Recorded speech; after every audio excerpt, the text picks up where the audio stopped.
our breath is intimately connected with our emotions. To breathe is to live is to breathe. And it is believed that how we breathe is actually how we live. How open we are to our breath is how open we are to life.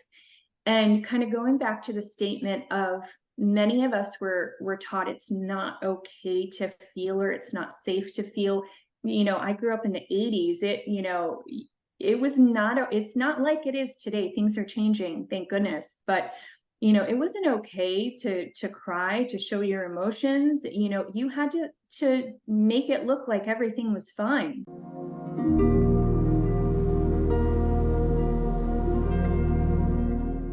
Today, I'd like to welcome Christine Bergstrom to the show. Christine, welcome. It's such an honor to have you here. Thank you so much, Christina. It's an honor to be here.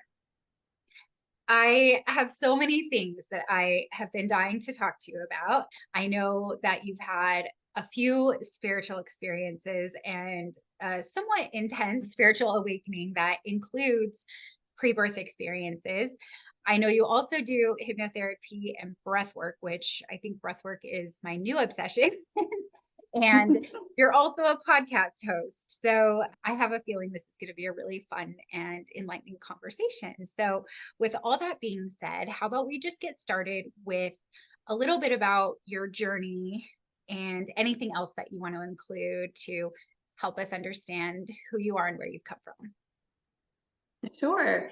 So it's really interesting. Every time I kind of tell my story, it seems like I'm telling the story of someone else, because it's almost like I can't relate to the past version of me. It's almost like there have literally been, 10, 20 different versions of me, and who I embody now, I can't even relate with my past self. It's almost like they are distant memories. But it's almost like it's not me on some level. And I think that's because through this journey, I've been embodying more and more of who I really am, kind of shedding all the layers of the things that I'm not. And so basically, I've had so many struggles in my life. I was a very, very sensitive child. I grew up in a home, like many of us, that had dysfunction. There was generational, addiction, alcoholism in the family. And so I had, a lot of insecurities, a lot of self-imposed limitations. I took on the emotions of pretty much everyone and everything around me. And it was honestly such a struggle. Of course, there, are many happy memories, but overall, I was just like a sad human being, a sad child. And so all of this just kind of continued to unfold throughout my life, and I developed, coping mechanisms, which you could look at them as a means for survival. But that led me down a path of addiction, and so that was a very hard time in my life. But ultimately, it started me on the path of a spiritual awakening. I got sober, 2007. So I've lost count of the years now. But that in and of itself was a huge pivotal turning point for me, because I had an intense spiritual experience while I was in treatment. And we were talking a little bit about this before we started recording, but I was kind of woken up in the middle of the night and given this feeling, this presence, I should say, of God. That's all I can describe it as. It's indescribable.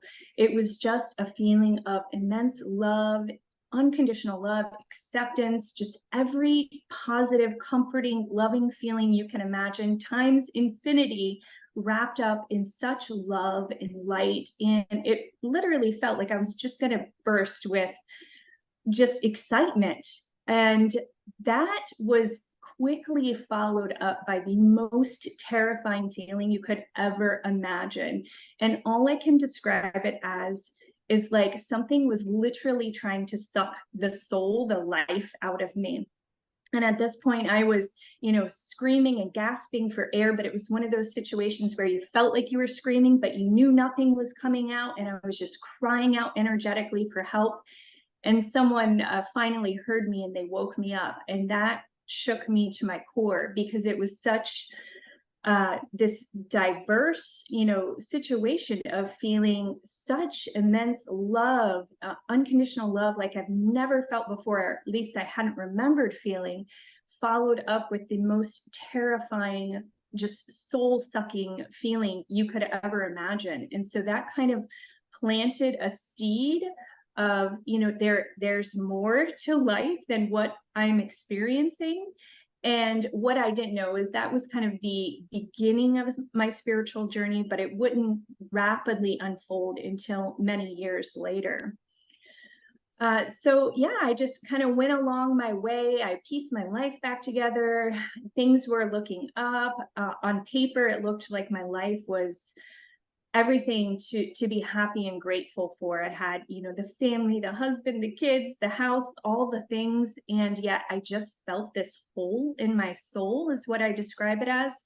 And I can remember feeling this hole, this deep longing, this feeling of something was missing, something's not right. Since I was a kid, I literally remember like being on the beach and laying in the sun and just feeling this deep despair. And that was still there, even after the drugs were long gone. That feeling of despair was still gone. And so I started going on this soul searching journey, trying to discover what I'm supposed to do here on earth. I always, ask these bigger questions like, what is life about? Why are we here? What is the purpose of all of this? And it kind of baffled me that people would just walk around in what seemed like a haze and just robotically went through the motions of life, worked the 9 to 5, pay the bills, and none of it ever made sense to me. So I did start digging deeper around this time, and started exploring with what I wanted to do as a career in a way that I could really give back and help others. And eventually I stumbled on the path of hypnotherapy. And so I signed up for school, and I ended up having a huge spiritual awakening during my training through a practice called breathwork. And that practice, that one session changed my life. So I'll kind of pause there and see if you have any questions up until that point before I jump into that. Yeah. So far in your journey, I feel like we could take a couple of details, change them, but I feel like you're telling my story as well. And so there's a couple of things that I have never gotten clarity in my experience, and I'd love to see what your perspective is on this. So you mentioned that there was this emptiness, and one of the ways that I describe addiction. I'm a recovered addict. I got sober in 2013 and went to treatment for an eating disorder in 2008. So I've had a long history of addiction. And the way that I describe it, because I remember feeling this emptiness, just like you described, is that it's a God-sized hole that we're trying to fill. So I'm curious if there's anything that you have to say about that, how you filled the emptiness or how you filled in, I guess would be the question. Yeah, I mean, for me, I don't connect with that feeling of emptiness anymore. And I think it's because I was given the gift of remembering our true nature, remembering that connection. And it is a gift. And I think that sometimes we as humans can feel that because we are so disconnected here. And some of us are more aware of it than others, and some of us are more sensitive to it than others, and some in combination with that sensitivity or sensitivity to the energies of others. And so I just felt like from the beginning I was bombarded with all of these energies that I didn't really know how to cope with. I couldn't even cope with my own emotions. And then also feeling this hole, which I believe is separation, because we are separate from source. When we come here, we believe we are, we never really are.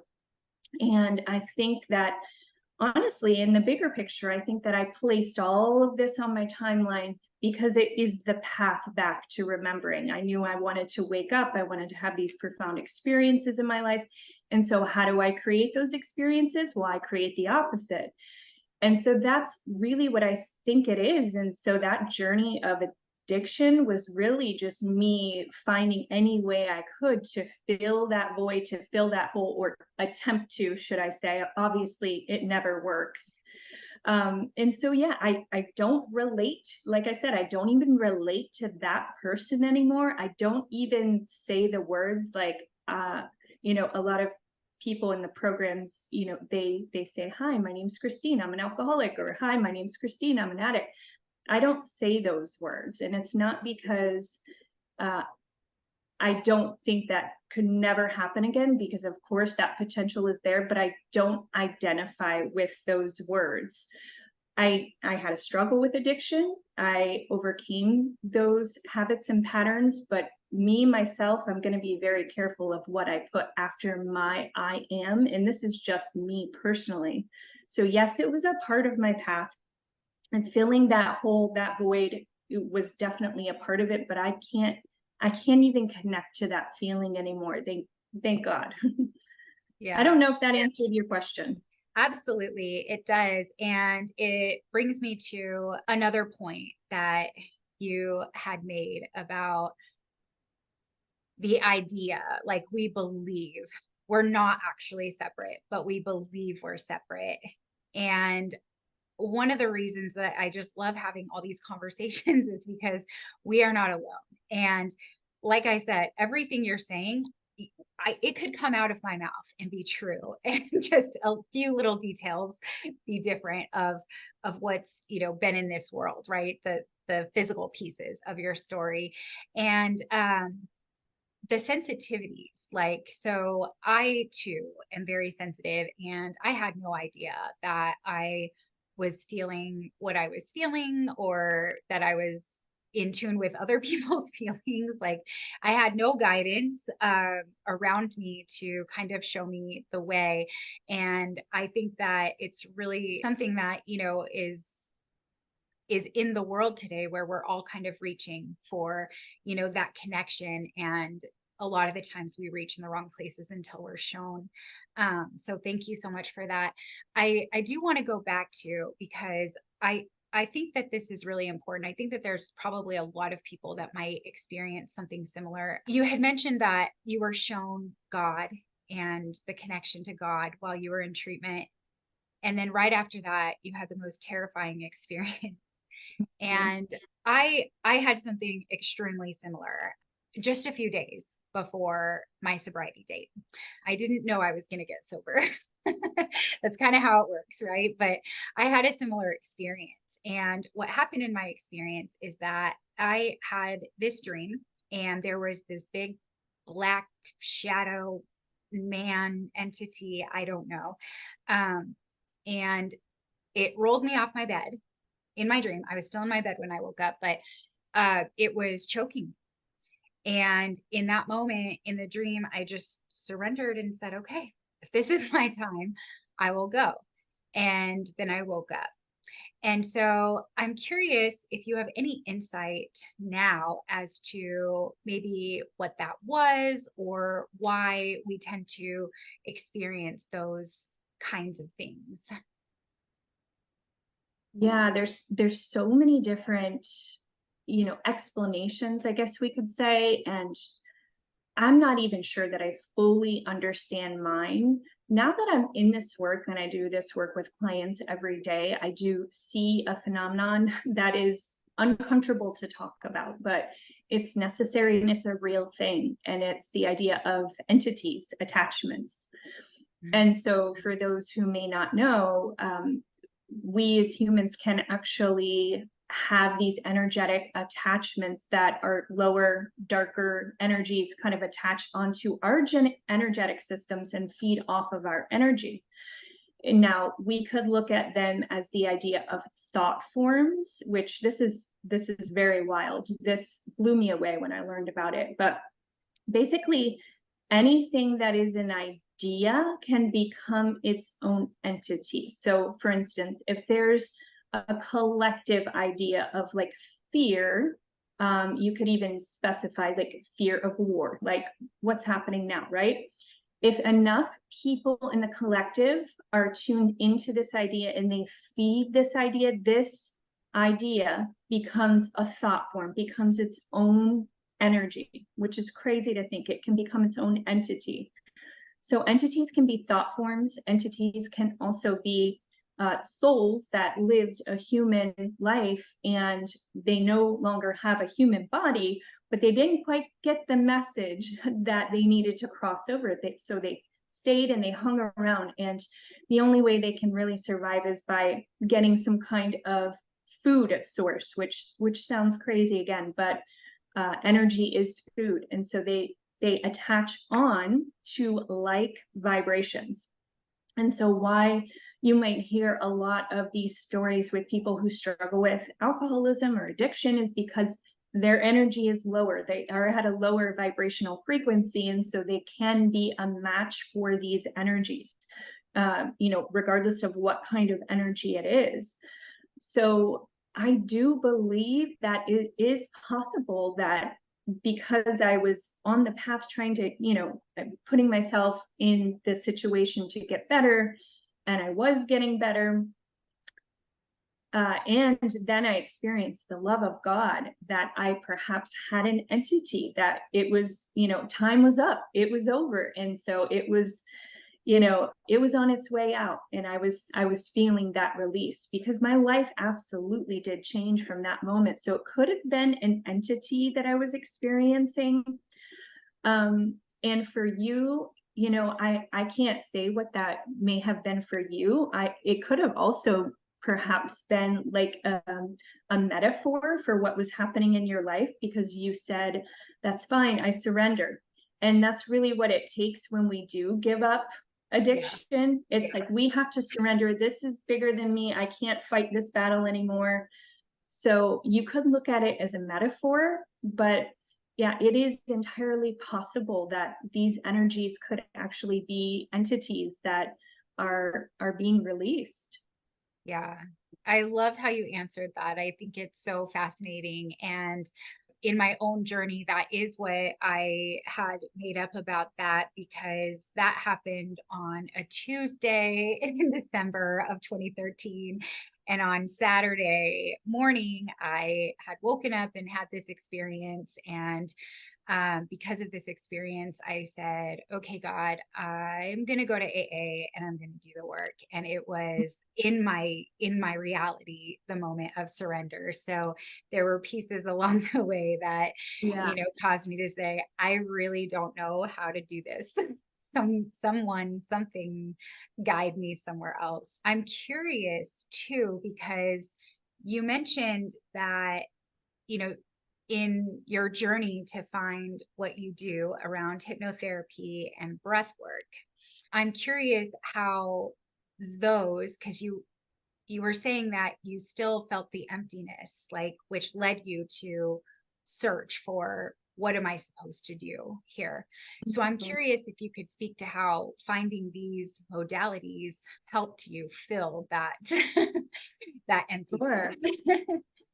Yeah. So the school that I ended up enrolling in, the Institute of Interpersonal Hypnotherapy, which I'm an instructor for now, I was so grateful that this is the school that fell onto my path when I was doing all of this searching, because this is a very sacred school. This isn't just, we're going to teach you how to put someone into hypnosis and reprogram the mind and do all those things. It was so much more. And it really was a spiritual journey for me. There were a lot of spiritual teachings in the school, and it really started opening up to these higher concepts. And so I started just going on this path. And when you go through the training, you have to actually be on the other side. So the recipient of all these modalities, that's how it's kind of built into the training. So when you go to actually practice these modalities with your classmates, you are both on the practitioner end and the receiving end. And so some of those weekends were life-changing. So going through the program, going through all these modalities, every weekend, it's kind of getting deeper and deeper, peeling back the layers. And so we get to the weekend where we are practicing breath work. And this isn't just any style of breath work. Breath work is kind of like a trending modality right now. It's everywhere, and there's all these different styles and variations.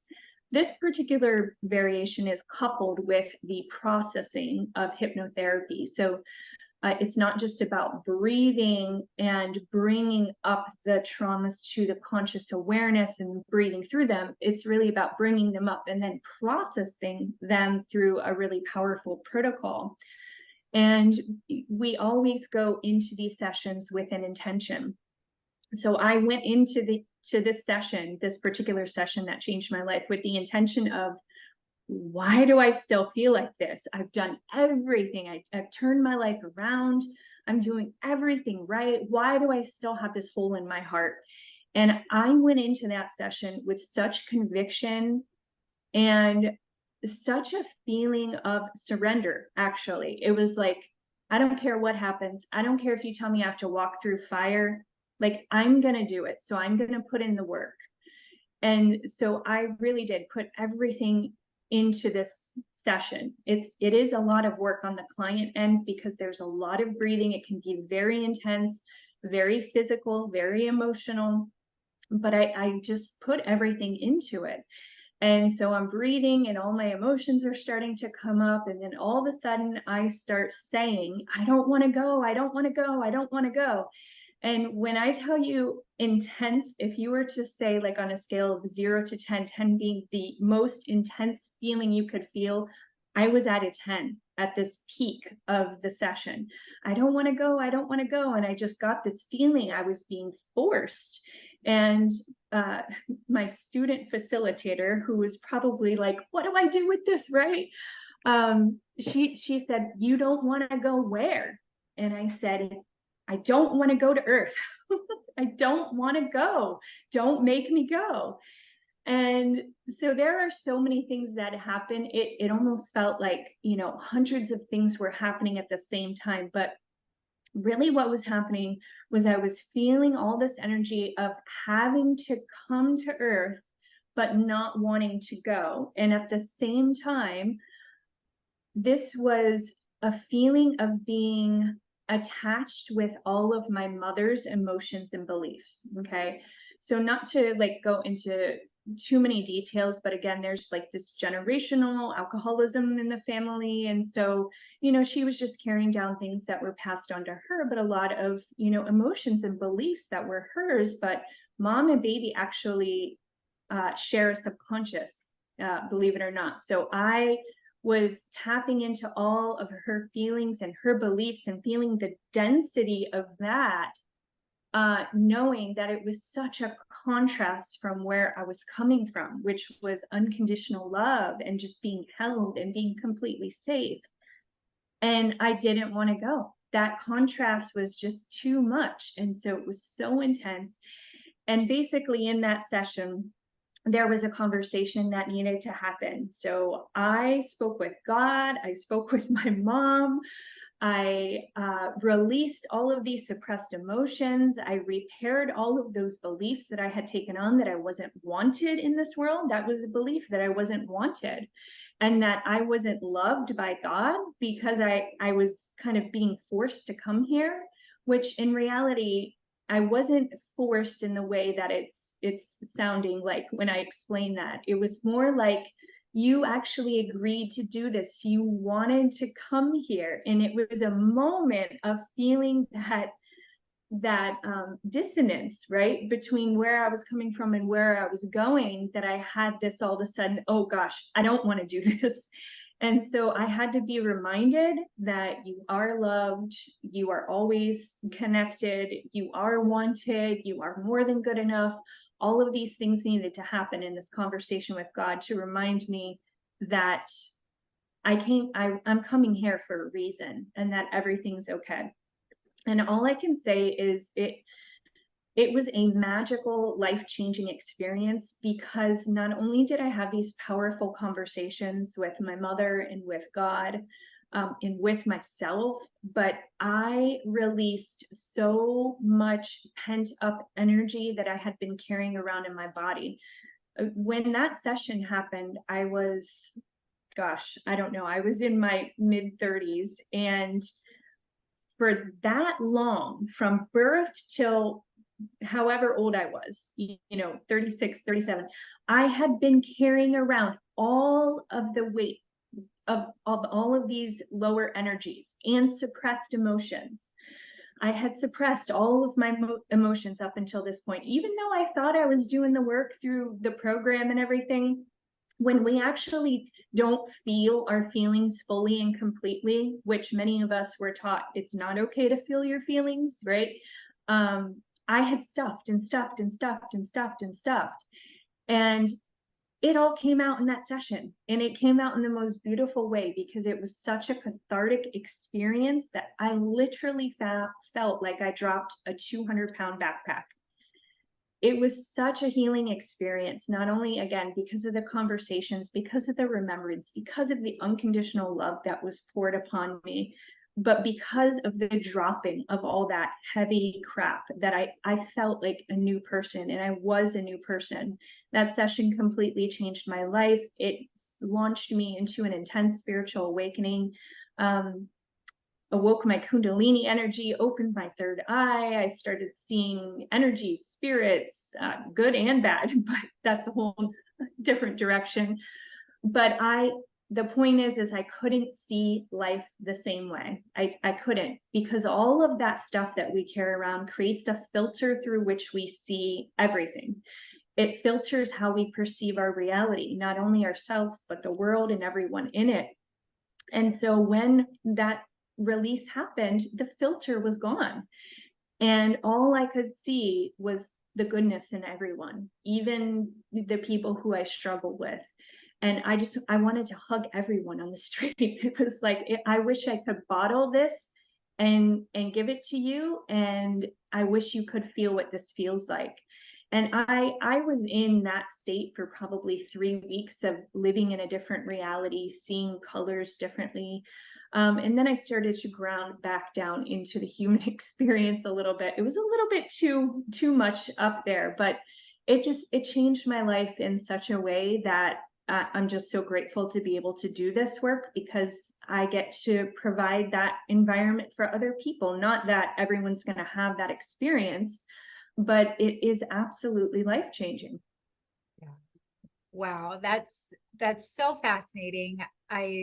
There's so many things that I want to ask about and highlight. So I do want to talk about the breath work, but we'll go into that later. So first, I just want to say thank you so much for sharing that. Like, as you did, I could see the picture, and it was almost like I could feel that weight, like coming off of you, like a breakthrough of shedding all of these things. What really comes to my mind is that, for my experience and my journey, and when I work with others as a coach and as a sponsor, there's something to be said about a visceral experience, like more so than just what we can remember in our mind or read in a book.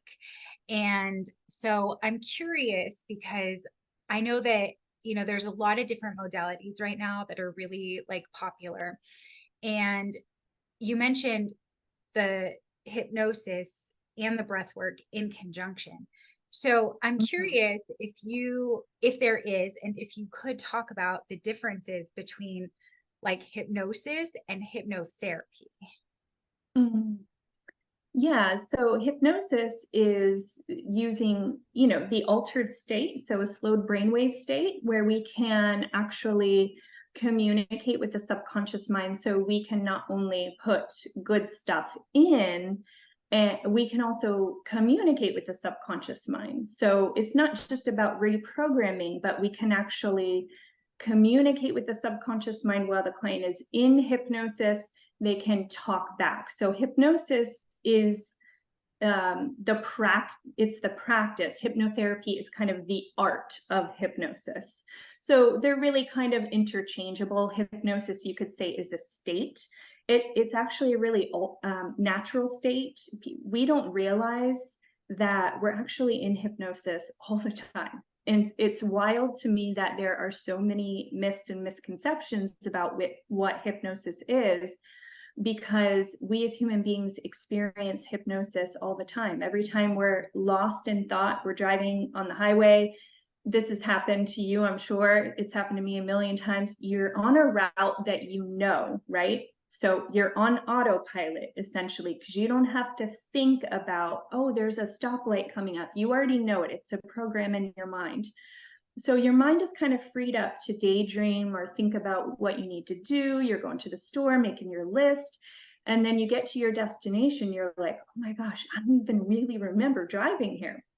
You are actually in a state of hypnosis. It's called highway hypnosis. But every time we read a good book and we're invested in it emotionally, same thing with a movie, right? A movie can make you cry. You forget you're actually, this is a character, you're invested in it. You're in an altered brainwave state. You're in a state of hypnosis. And as we're falling asleep at night and waking up in the morning, those are also hypnotic states. They are states where the subconscious is wide open. They're really powerful states. So I always tell my clients, be mindful of what you allow in your mind in those two crucial periods. But all of this is to say that these are, they're natural to us as human beings. And you could even go further and say that we have been hypnotized our entire life by the various programs and societal norms. So it's almost like I unhypnotize people, believe it or not.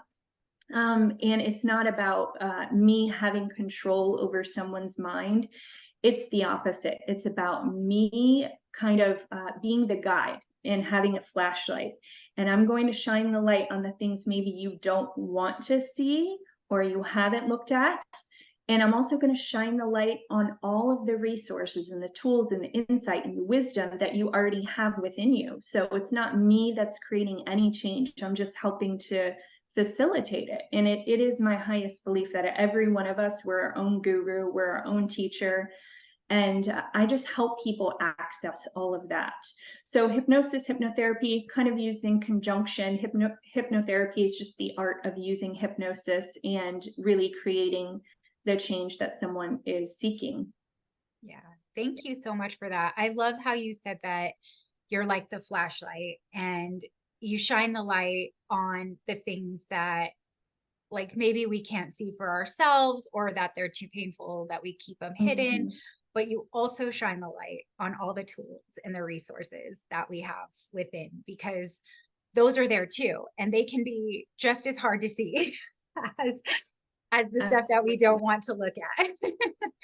And so I want to ask you about breath work, because I just did this breath workshop a couple of weeks ago. And during the experience, I was in all kinds of places. I don't really know.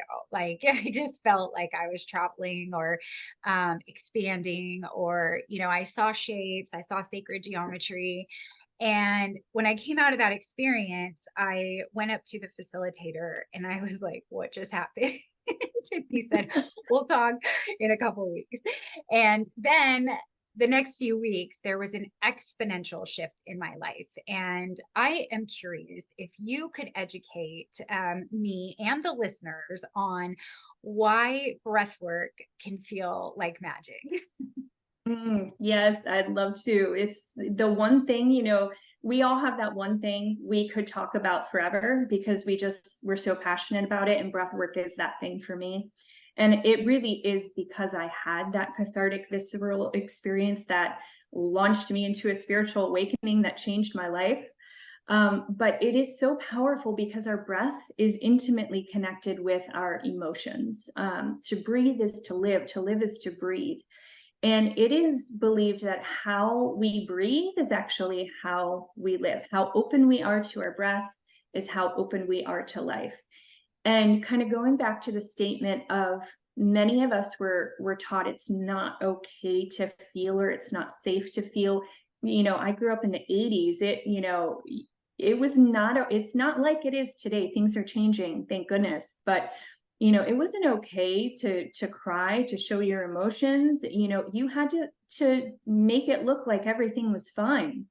And because I was such a sensitive child, that was kind of exaggerated. And so what happens when we don't feel our emotions is we block the flow of the energy in motion. So when I say emotion, I am always thinking of energy in motion, emotion.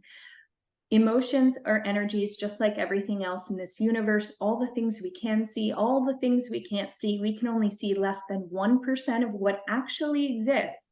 And so if you think about emotions being energy in motion, and if you also think about us not feeling them fully and completely, what happens is they actually become stuck within our systems.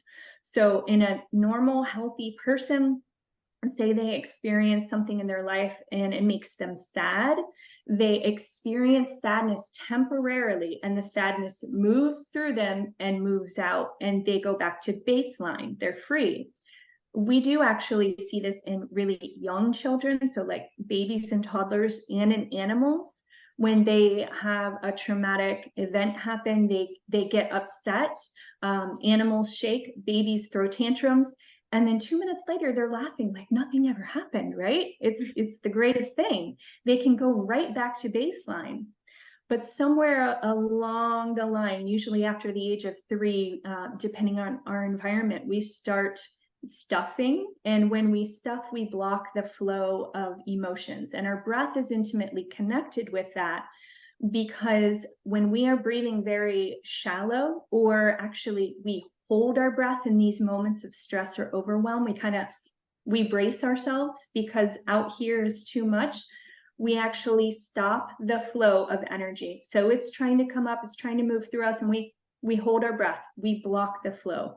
And in doing that, we create these energetic blocks. And so many of us are walking around with literal years and decades of suppressed emotions. And this suppression can happen in all different forms. It can happen in, yes, not feeling, not crying, not expressing yourself, but also in distraction and addiction. So like behaviors is just another form of suppression. Actually acting out in anger is another form of suppression, because it's not a healthy release. So in breath work, we're going to do the opposite. We're going to flood the body with breath, with life force energy. And in doing so, it starts to move these energies. It doesn't just do that, though. It actually puts us into an altered state, a very altered state from my personal and professional experience. So for me personally, even more altered than hypnosis, okay? It also accesses the limbic system of the brain. This is where we store and process memories. So this is why memories can often come into the conscious awareness. So it's doing all of these things kind of all at the same time. You're moving these energies, you're feeling the emotions, you're letting them come up, letting them be released. You're also experiencing this very altered state in which you could have a really wild metaphorical journey, or you could experience a memory that has been unprocessed or unhealed within the subconscious. So it's kind of, every session's different, but many times in one-on-one sessions, whatever's unhealed within the subconscious will kind of come up into the conscious awareness based on the intention of the session. Every session is kind of unfolding based on that intention. Then if a memory does come up to the awareness, we can start to work through it and process it. So that's kind of where the hypnotherapy aspect would come in to what I'm doing. So we're not just bringing the memory up, but we're actually going to work to heal it. And it's really all about liberating an aspect of us, of you, that has maybe taken on some limitations or limiting beliefs because of an event or because of a relationship. And having those inner dialogues, those conversations, just like I had a conversation with God, I had a conversation with mom, I healed all of that, liberating that part of me so we can see the world differently again. So it's doing all of these things, the altered state, the releasing of suppressed emotions, and so much more. There are really so many different things that could unfold in a breathwork session. Sometimes people just have a really strong emotional release. Maybe no memory comes up, but it's just a cathartic experience.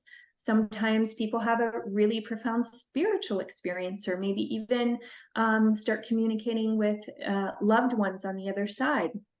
Maybe they start channeling their higher self. I have had sessions like that myself, where I'm breathing and boom, all of a sudden higher self is coming through with all this wisdom. So it's my belief that everybody gets exactly what they need out of breath work. It has a divine intelligence, and if you just surrender to it, and you're willing to also go through some things that maybe don't feel so great, there is a gift at the end, after you move through all of this.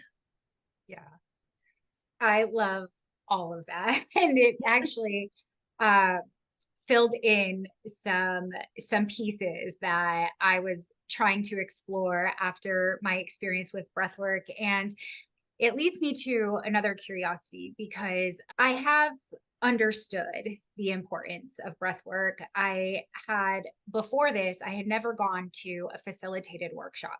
I had only done like some things I found on YouTube, or Mm. remembered what I did in a yoga class or something like that.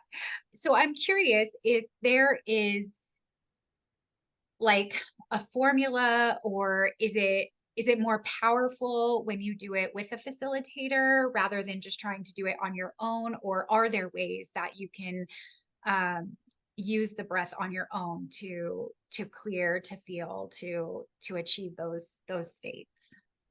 Sure, yeah, great question. Because kind of like what I was alluding to before, there are so many different variations of breath work that they all kind of have different intentions. Breath work has been around for thousands of years, and in the yogic traditions, they used breath.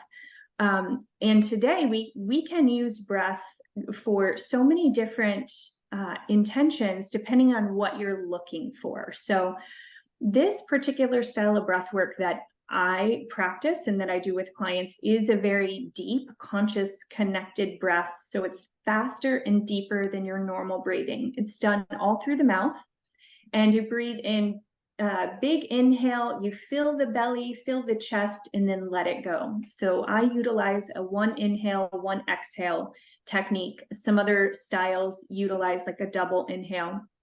I like to keep it simple. It's one big inhale, one big exhale, and it is circular, meaning you don't hold your breath at the top or the bottom. Again, some styles kind of incorporate breath holds. Every breath just kind of leads into the next. So inhale, exhale, inhale, exhale. If you're looking to go on a deeper breathwork journey with this conscious connected breath, this is the style of breath that could potentially bring up memories. So if you're not prepared for that, or if you're not prepared to feel emotions in a strong way, I would be very cautious how you approach it. So yes, I'm sure there are many different venues for you to be able to go on a breathwork journey, whether it's a one-on-one facilitation or a recording or a workshop. Just do what's right for you, but know that if you're going into those deeper practices, that it is possible that you could have a memory pop up. And these could actually be things you remember, but they could also be things that have been repressed so that you don't have conscious awareness of. And so it is always best to have someone there to help you through this and to help guide you. But also, kind of on the flip side of that, the subconscious will never bring up anything that you're not ready to see, feel, or experience. So I do believe if you go in with that intention and you're open, you're going to have the experience that you need to have. There are certainly many other breathwork practices for different intentions, like actually calming anxiety or just clearing the mind, all different types of breathwork styles. But again, this one is a deeper practice, conscious, connected breathing deep into the belly, and then passive exhale. Mhm. Thank you so much for that. That actually clarifies so much more for me. And that was the practice that we did: one inhale, one exhale, and we were Mm, circling it. And so yes. I just think it's so fascinating. And I love how you said that on the flip side, like having a facilitator is probably the best setup. And that's what my facilitator told me. He said, I would do this facilitated for the first couple of times. But what you said was that the subconscious, and I hope I say it right, but will not bring up something that might Mm, be too intense for you, because it's kind of like there's this whole little bubble of care around ourselves that yeah, we're not yeah. going to go into a place that's too scary for us if we're alone and not with someone who can guide us through. So thank you so much for that. I'm curious, I know we've been chatting for a bit. Is there anything else you want to add about anything we've talked about, or anything you haven't talked about? Yeah, no, I highly encourage everyone explore the power of their breath, not in these deeper practices like we've been talking about, healing trauma or releasing suppressed energies, but honestly, just coming back to the now moment. The breath is the gateway for that. I actually experienced a bout of anxiety a couple of years ago, and this was so far into my spiritual journey that I was kind of doing the thing that I tell people not to do. And I was kind of like shooting on myself and shaming myself. You should be further along. Why are you experiencing this? And it was a really wild journey, but how I got through that was by the power of my breath. Because when we are breathing open and we're connected to our breath, then anything that needs to come up, we're going to be okay with. But what was happening was I had a panic attack for the very first time ever in my life just a couple of years ago after a series of three pretty profound experiences. You could say even traumatic, kind of all happened back to back.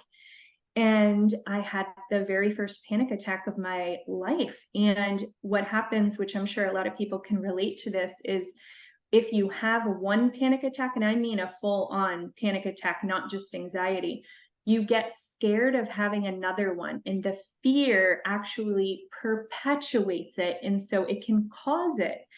And so I learned, self-taught myself how to get through that. And I've never had one since. So the power of your breath and actually being okay with feeling all of your feelings. So kind of even looking the panic or the fear into the eye and saying, it's okay. Like, I'm not scared of you. You can come out now. Basically, you can come up now.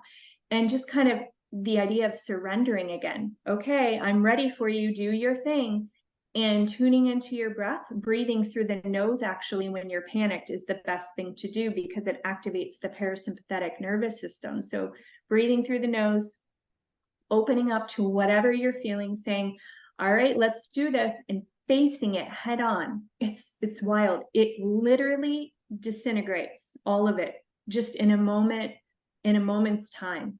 And it's honestly the power of the breath in conjunction with accepting every emotion, no matter what it is. It can't really hurt you. It can feel scary, but yeah, I just highly encourage everyone to explore the power of their breath, whether it's these deeper practices or just finding your center, finding calm, finding presence, connection.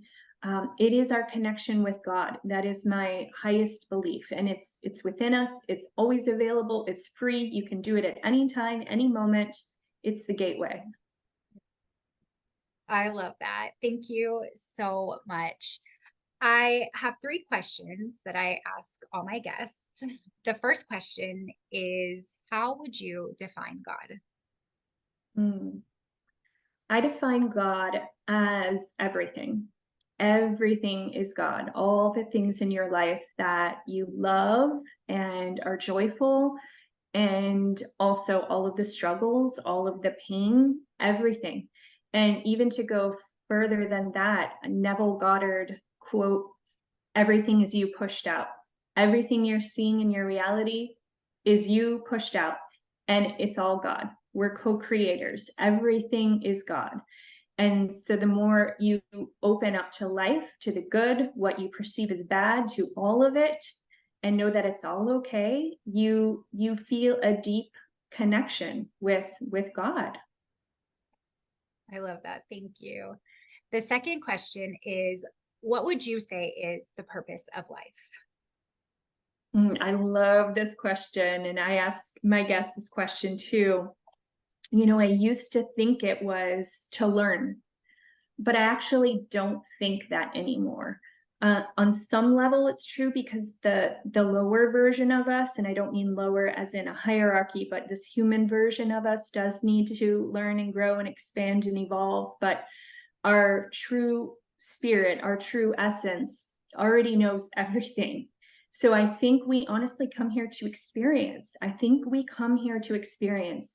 And even to go further, is we come here to feel all these emotions I've been talking about. We come to feel sadness and despair and regret and guilt and shame, because all we know is love on the other side. So we came to have an experience. And I think we came to have fun. Honestly, we came to have fun with this. I know it doesn't feel like it a lot of times, but that's what I love about this journey, because for me, it has been about just allowing myself to have fun with it all. Our paths are so similar. Thank you for that. The final question is, if you could take one piece of wisdom that you have now and offer it to a younger version of yourself, what would that one piece of wisdom be? Mm. Part of me wants to say that I wouldn't offer anything, because everything that transpired in my life, all the events, but everything I felt has led me to where I am in this moment. And I can't say if I would have known any different, if it would be the same, right? But if I could still have all the lessons and the learnings and be where I am today, I would tell the younger version of myself to just relax into life. Relax, stop the fight. Like there's that idea of surrender. I guess that's the theme of this conversation. Is we suffer not because things are happening in our life. We suffer because we're in resistance to all those things. Life is going to unfold. We're going to have good things happen and bad things happen, but we suffer when we're in resistance to those bad things. So for me, it's just surrender, let go, relax into this experience. Thank you so much for that. How do people find you, get in touch with you, or work with you if they feel led? Yeah, so you can find me on my website, Christine B Hypnotherapy. All of the information as far as working with me is on there. I do have to share that I do have somewhat of a limited schedule these days, because I'm working on some projects, some new exciting things coming up. I also host a podcast right here on YouTube called the North Star Broadcast. It's kind of a new venture for me, where I love to have these conversations as well. Yeah, and within the next week or so, I should have a pre-recorded breathwork journey available on my website for download. So for those where a one-on-one session isn't doable right now, this is a great way to kind of dip your toes into breathwork and to go on a breathwork journey, where you can, have the recording and do it in your own space, on your own time, and really get a feel for the power of it. Awesome. I'm definitely looking forward to that. And I will include all of those links in the description of this show. And I just want to say thank you so much for taking the time to spend here with me to have this conversation.